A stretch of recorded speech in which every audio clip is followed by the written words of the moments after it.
Был на свете один мастер, славившийся тем, что лепил горшки невиданной красоты. Люди платили огромные деньги, чтобы получить его творение. Но секрет его искусства был очень странный.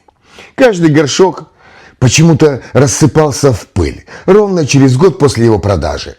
А гончар каждый раз присылал его владельцу короткую записку: «Ваш срок истек».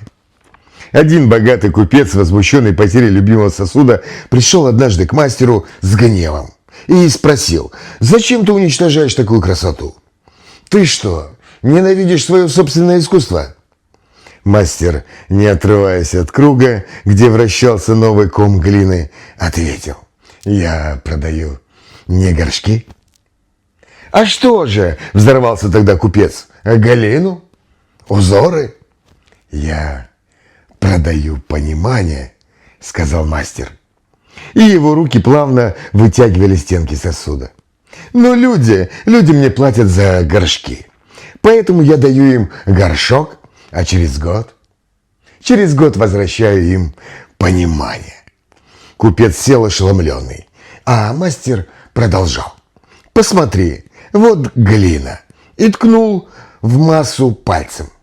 Она была в земле, а потом стала горшком. Потом она станет черепком, а потом снова превратится в пыль. Ее форма рождается и умирает. А теперь посмотри сюда». И он указал пальцем в пустое пространство внутри формирующегося сосуда. Вот это нет. Вот это не исчезает никогда. Оно не из глины. Оно не рождается, когда я поднимаю стенки, и не умирает, когда горшок бьется. Оно просто есть. Вечно бессмертное.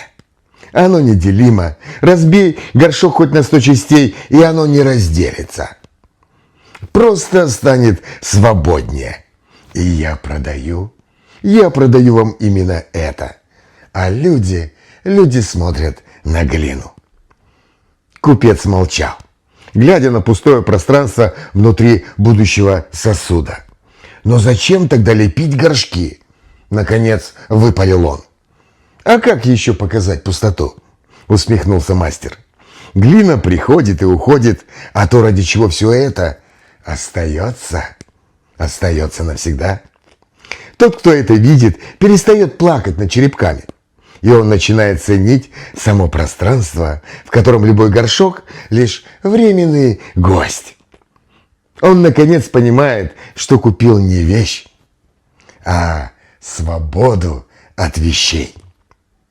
Мастер закончил горлышко и одним движением срезал готовый сосуд от круга.